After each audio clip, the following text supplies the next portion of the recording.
everyone, welcome to the session and staying online. We have Srijan Pal Singh to talk about Pura and his experiences in building that. He has worked extensively with Dr. APJ Abdul Kalam, co-writing several books with him. I'll actually hand it over to him. We are short on time. Over to you, Srijan, to address the development sector today on your topic. So John, before I start off, you can see my slide, right? Yes, we can see. I can see that. Right. Okay, great. This is new to me. Good. So I wish I could have seen all of you, but that's not happening. So my greetings to all of you. I know we are experimenting new things in this new world, and it's a world of opportunity. Let's put it that way. See, I understand you are people who are interested in development sector or experts in development sector. So I would skip the part which I assume you would know and come to the main point, which is the idea of Pura, providing urban amenities in rural areas, PURA. And that idea was first comprehensively encapsulated in this book, which is called Target 3 Billion. Target 3 billion, essentially, 3 billion stands for the rural population of the world. At least in 2012, when we wrote it, it was 3 billion. I'm not sure how much it is now. So the idea was that can we create a globally sustainable development system which can not only help rural areas grow, but also help them become sustainable environmentally, financially, and also in a sense, that they're socially sustainable. They do not lose their social fabric, which is a very important consideration given that villages, at least of India, and the cities of India behave very differently. So that was something which came out in 2011, end almost 2012. This book came out, and then of course, Dr. Kalam had been talking about Pura much before this. When he was a president, he had talked about it, and his idea was that India, which has almost 6.5 lakh or 650,000 villages, where about 2/3 of our population lives. If we could create a cluster development model of about 7,000 Pura complexes, each one having about anywhere between 50 to 100 villages sharing core competencies, we could actually create an entirely new model of development. Now, Pura was taken up by the then government, which was under Vajpayee. A pilot project was declared. It took about a good 7-8 years to be implemented into something substantial. Governments had changed by then. And when the UPA government came, a new model of Pura came, and that was also implemented. And there were mixed results because sometimes the whole idea that we wanted it to be customized from the angle of an entrepreneur, and sometimes that sort of gets lost because we tried to, when it was implemented, it was more of a straitjacket thing, 10 things to tick for a Pura to happen. But that's not how really things work. That's not how development should work. It should be people-driven. But nevertheless, Pura then graduated into something which is called Rurban, which is rural-urban, and there's Dr. Shyama Prasad Mukherjee National Rurban Mission, which is ongoing as we speak. Now, you all have heard well extensively, and I'm not going to show you all those pictures which have happened because you would know it well enough that India faced a crisis of monumental proportions with the coronavirus crisis. The fact that we are talking like this is an example of it. However, I think the brunt of the, and you would agree with me, the brunt of the fall was taken up by those who were least positioned to take it. And they were our migrant workers, our blue-collar workers especially, who had traveled across India to make our beautiful buildings and long bridges, and everything which you see around you is probably has hands of a migrant worker who has made it happen. And about 8 crore such, or 800, what is it, 80 million such migrant workers saw, over a period of a month and a half, extreme declines in income, and eventually leading to almost a semi-panic run back to their villages, which has presented some of the most touching pictures, and also some of the most, something which we should reconsider our development model because of that. Those kind of pictures came out, and you're well witness of that. what has happened eventually is that I think this exodus which we saw was only comparable would be during the time of partition. So that was 47 and now it is here. Of course, extraordinary situation is there and we all do understand that. But in this extraordinary critical situation, can we envision a new model of India? Can the new India be built in a different model than the old India, which was based on take the people who are poor from the rural areas, put them in urban areas, and somehow magically hope that some trickle down will happen and they will come out of poverty. That is something which we probably borrowed from the Chinese, not that mixed results. China would have had its own results. We're not going to get into that. But can India evolve a new model and can we reconsider how to implement Pura or something similar? Even Mahatma Gandhi talked about Swavalambi Gaon. Bharat Ratna Nanaji Deshmukh talked about villages which are self-sufficient, self-reliant, and he's done a great work. We'll touch upon it. And but before we begin, I wanted to show you this. This man is a very famous man, and if you are an Indian person, you would know him instantly. He's Gabbar Singh. Gabbar Singh of the very famous movie called Sholay.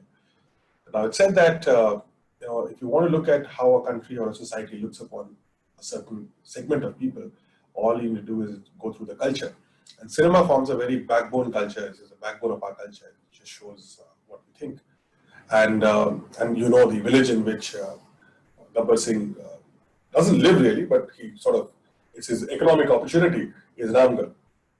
And Ramgarh is shown as a village, and this is a movie from 1980s where Ramgarh is shown as a village which essentially to come out of one bandit needs some of the most iconic figure of Indian cinema, the Superman of Indian cinema, to rescue, and they also have a hard time to do that. So it shows a village picture of India culturally depicted as something which is lawless, which has very low income, and where people have very little to look up to, when crisis hits them. And then, fast forward about 20 years from there, and you come to the other village depiction, which was Champaran, which is the famous movie of Lagan. And Champaran is shown as another village, which is again economically fragile. The whole idea of paying extra tax makes them take up an impossible challenge of trying to defeat the British at cricket. And a movie that's possible, I don't know how much that would have been possible in real life, but what I'm trying to tell you is that our culture, our cinema, our literature has always shown villages as hopeless centers where economic growth is something which is unimaginable. And that is the reason, that's the perception which we have. Maybe that needs to change. Maybe that's how we need to bring better stories. And that's been part of the thing which Dr. Kalam and I we were doing when he was there. And now that he's not there, we still continue on that vision that villages of India can be vibrant engines of growth, not just social inclusion and all that stuff, but also economic growth. And we need to think of villages beyond just being centers of agriculture and handicraft. What more could be done? What kind of industries could be done? What kind of, and they have to be sustainable, I agree with that. But what more can be done in a village besides farming, animal husbandry, fishing, and handicraft as a sideshow? So that's something which we need to look, and that's where Pura comes in, where we talk about proper model. And now we have limited time here. I've been given 15 minutes, out of which about 5 have passed. So I'm going to quickly fast forward the model, and if you want to know more about the model, the book is there. There's enough literature online. But broadly, it talks, and I'll come to this image later. Let me come to that image later. Let me come to the Pura model. Pura essentially talks about 4 levels of connectivity. First one is physical, then there is electronic, then there is knowledge, and then there is economic. So to begin with this physical connectivity, the whole idea of identifying, is somewhere between 50 to 100 villages which share some kind of commonality in them, which could be economic, it could be social order, it could be based on what common product they grow, which is very likely in a village. And these are geographically close by villages which are identified. And we have to identify a path, sort of an infrastructure path around them, so that they attain a state which Dr. Kalam and I used to talk about as physical connectivity. So there have to be physical movement possible within those villages of goods, of people, and that is something which is physical connectivity. That necessarily does not limit itself to road. And there are puras which we had envisioned in Sundarbans where you would not have a road. It was more like water connectivity. So that could also be a possibility. So that's why it's important to customize a model. The next level of connectivity, as I said, was electronic connectivity. Now, these are slides from the time when electronics were probably a generation lower than what we are today. We already have a lot of electronic connectivity in the sense of mobile connections are there, which have rapid data flow. So India has achieved that. Now is the time to create products which could harness this electronic connectivity between villages. So that brings to electronic connectivity, which should drive what essentially is called the knowledge connectivity. Knowledge connectivity again has to be customized according to the vision, of that Pura complex. So you're talking about 7,000 Puras all across India.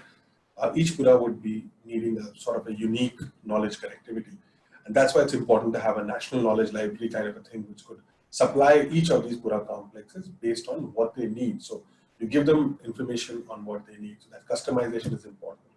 And that's why we also talked about a national command kind of a center, which could be a bunch of universities, it could be private players, it could be NGOs, who could create the right knowledge for the rural complexes, and that could go out to, depending on who needs it, it could go out to people. Which finally brings us to the last level of connectivity, which is, and without that, we sort of fall flat in the model, which is the economic connectivity. Now, ultimately, all these physical connectivity plus electronic connectivity plus knowledge connectivity has to lead to something, and that something which it leads to is economic connectivity. Economic connectivity essentially means income generation activities, and that is the core driver, because one of the important things which we want to achieve out of Pura is sort of reduce or remove completely distress migration, and much of the distress migration is based on economic opportunities, and we wanted to reduce the distress migration, and what would need to do that is to create jobs at local levels, and that's where one of the things which Dr. Kalam had been suggesting when he was alive, and we've still been advocating, is that a large part of our MSME funding or any kind of package or relief which goes should focus on how do you create new economic industries in rural areas where people can hence stay in rural areas and they do need to have to come out. So that is something which you understand basically what a Pura is. I want to go back to that picture which I skipped, because that's very important, right? So this is a picture which I clicked in a place called Varna, and Varna is in Maharashtra, and it's a place which is it's an outskirt of Varna, and this particular village is a tribal village, and the income is relatively low. And as you can see, this is a farmer, and it's a long shot. Actually, I've zoomed it, so pardon me for the blurring which you might be seeing. But this picture, I want you to have a look at this picture. This says a lot of what we need to do in our rural areas. What else? So have a look at this picture, and there's a plow which is probably a century and a half old, in terms of technology. So you need to reach the modern technology has to reach this person's farm, which is his core economic activity. Notice the fact that there are women who are pulling this plow, and the man is behind the plow, which sort of depicts our social order, that this is what it is. All technically adept jobs are, even in a rural area, would be taken up by men, and the women are usually reduced to the jobs which men do not take. So it's that kind of a thing.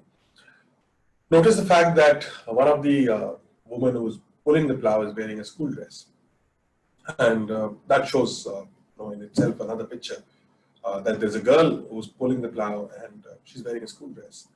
Notice the fact that the women are bare feet and the man has got his shoes on.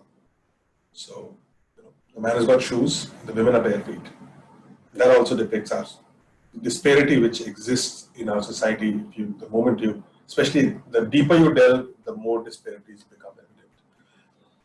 Now we need to make it possible for a case where technology can improve this man's plow, a case where women are not reduced to the jobs which men don't do, where school, a girl who's supposed to be in school and perhaps doing things about school is not, forced to do this for economic reasons. And we need a place where we could have equity across genders, across social groups, across everything, every division of society which we have. Interestingly, this man's house, which you can see right there on your right-hand side, we visited there, and you could see some of the most choicey soft drinks which he had stored for all any guest who comes there. So it's almost ironical that modern commercial products could reach this man's hut, could reach this man's house, but modern technology cannot reach his farm. The idea of social inclusion cannot reach his family. So those are the kind of things, challenges which we need to solve. And today, as India sort of is on a cusp of a new economic revolution, it's high time we think on completely transforming our. Just a second, something happened. Right, that's fine. We completely transform the way we have looked up our development in the past, and it's a fresh opportunity. I mean, every crisis is an opportunity, as they say, and I think this is the opportunity for India to completely relook on creating a service sector heavy, urban heavy economy, where much of the GDP comes from a few urban centers and a large part from one particular state. How can we distribute this growth? How can we distribute prosperity? How can we do price correction? How can agriculture and any other rural activity be allied together?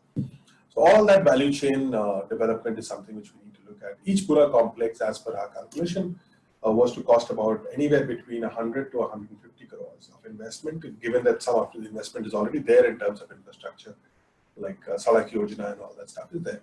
And at that investment, we would be able to create a working model of Pura, each working model of Pura. We need 7,000 such models. So while it seems an extravagant number, if you multiply 7,000 by 150 crores, but it's worth it, because that's where India is, as Gandhi said, everybody said that India lives in its villages. If the heart of India is villages, then I think we need to invest in how to keep that heart healthy. What happened in the recent crisis is a testimony of the fact that there's a huge human cost of putting people in urban areas from rural areas just for the idea that they want income. The human cost is intense, and if you are from any of the major cities of India, you know that more than a majority of them are living in. So you look at Bombay or Delhi or even Pune-like cities. Pune is almost 50% Islam. Delhi and Bombay are actually beyond 50%. So if you're pulling people out of villages and putting them in slums and throwing them back whenever a crisis hits, that's not something which is the foundation of a socially inclusive society. That's not what we should remember ourselves for. And that's why I urge, we've been talking about it extensively, is that it's high time we renegotiate our model. So that's it from my side. I've got 15 minutes are over, and I don't want to take extra time. But I think your Nudge team or the Chacha team can share the email ID which I have. If you have any questions, I'll be happy to take later. And if you want to work on some things, we are working extensively on creating the right advocacy and the ideas for this. We'll be happy to interact. Right? Okay, John. Thank you, Srijan. Thanks for your time. Viewers, I hope you enjoyed that session.